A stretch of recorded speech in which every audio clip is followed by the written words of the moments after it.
toutes et à toutes, c'est Océanic Max. On se retrouve pour un nouveau tutoriel sur lequel on va apprendre à modéliser un petit drapeau, voilà, animation donc de vêtements avec les modificateurs Cloth et Garment Maker. C'est parti. Alors voilà, on ouvre 3ds Max, on arrive donc sur cette interface habituelle. Voilà, donc c'est parti. On y va, donc Alt W pour passer en vue perspective, enfin pour agrandir la vue perspective. Et premièrement, nous allons dessiner le cylindre. C'est parti de notre drapeau.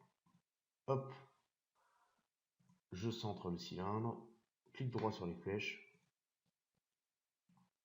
Je n'ai pas besoin des segments de hauteur, je fais clic droit sur les flèches pour les mettre à 1. Côté, c'est acceptable. Le rayon, je le diminue un petit peu. Voilà. Donc là, j'ai mon mât. Et là maintenant, je vais créer le flag en lui-même. C'est parti.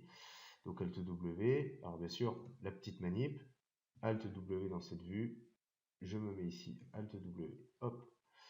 Et là, je passe en vue de gauche.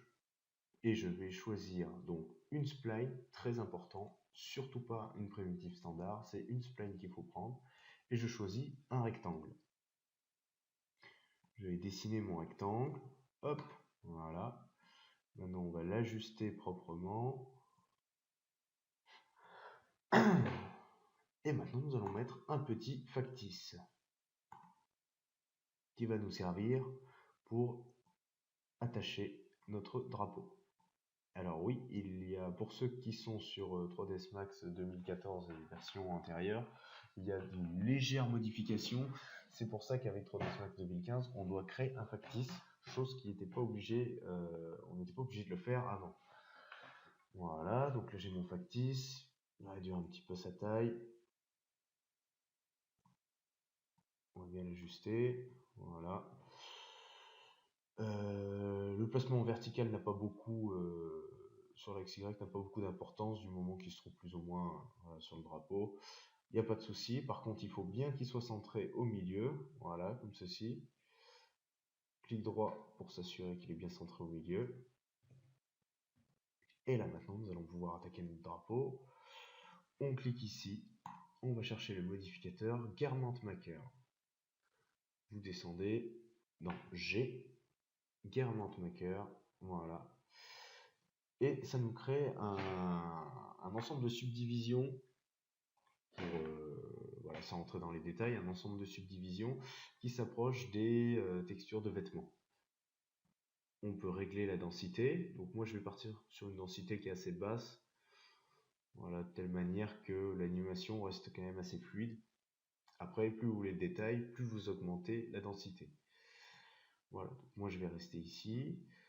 À savoir, si vous prenez les mêmes unités que moi, il faut savoir que moi j'ai mis 3ds Max en millimètres. Si vous voulez retoucher ceci, il faut aller dans personnaliser, définir unité.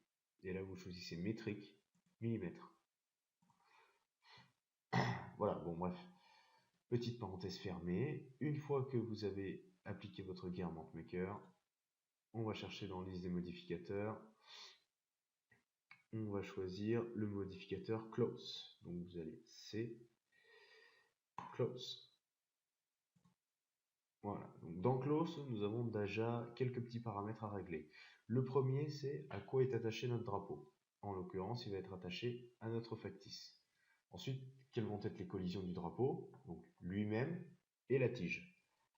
Donc c'est parti, on commence déjà par l'attacher au factice. Je vais passer en vue de gauche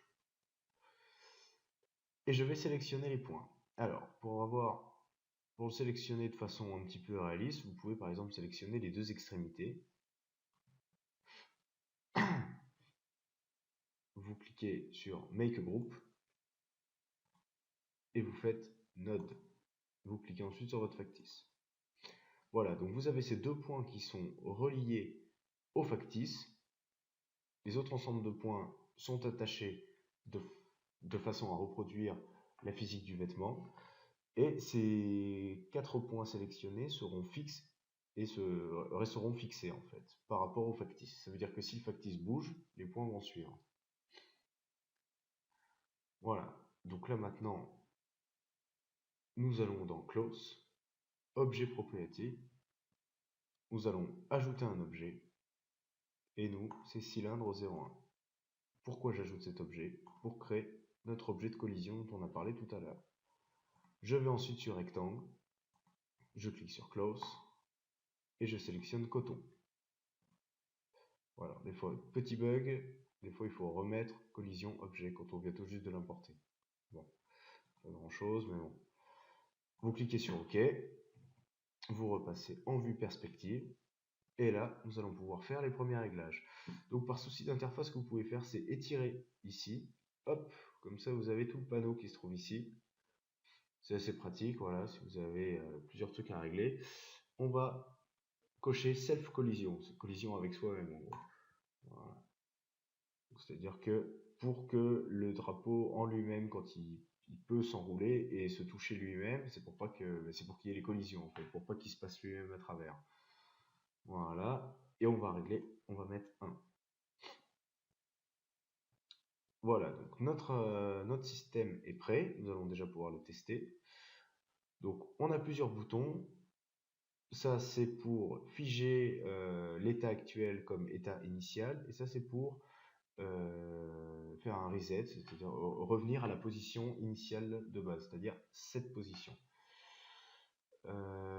Simuler, ça c'est pour enregistrer l'animation une fois qu'elle est prête. Nous, on va taper Simulate Local. Voilà.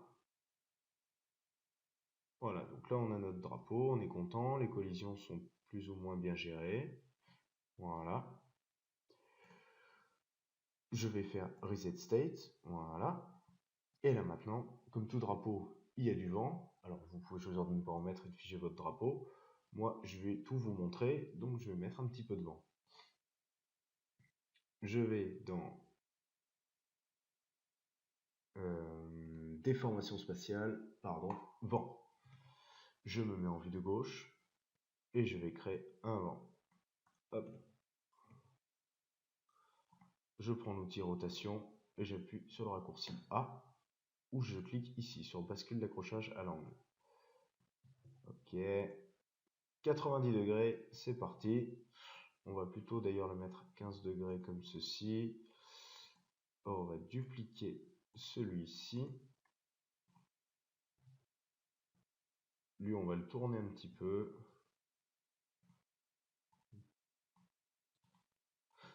Alors pourquoi je mets devant, histoire d'avoir une petite variation du drapeau, chose qui peut être sympathique. Je vais régler les forces, donc la portée je vais mettre 10, et la portée je vais mettre 7. Voilà. Et là maintenant, je peux passer à l'animation de mon drapeau. Je peux faire Simulate Local.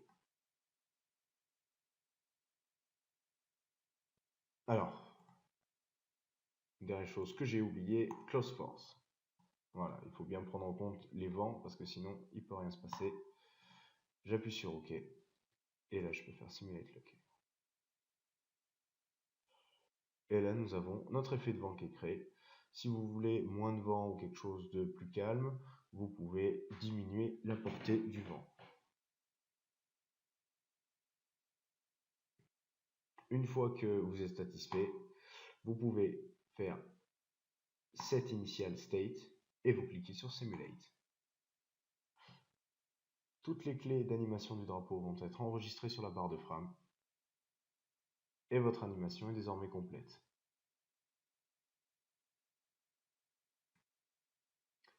On peut désormais tout réduire. Vous faites oui. Ah. Il faut. Voilà.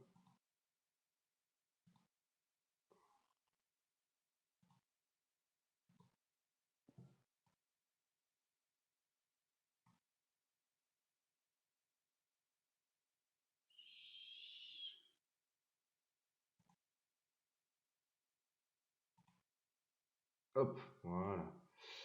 Là, nous avons créé les clés. Voilà. Donc en fait, c'était pas réduire, il fallait créer les clés. Une fois que vous avez généré les clés avec l'outil Simulate, vous cliquez sur Create Key et là, vous avez votre ensemble de clés qui est généré et vous avez réduit tout votre maillage éditable.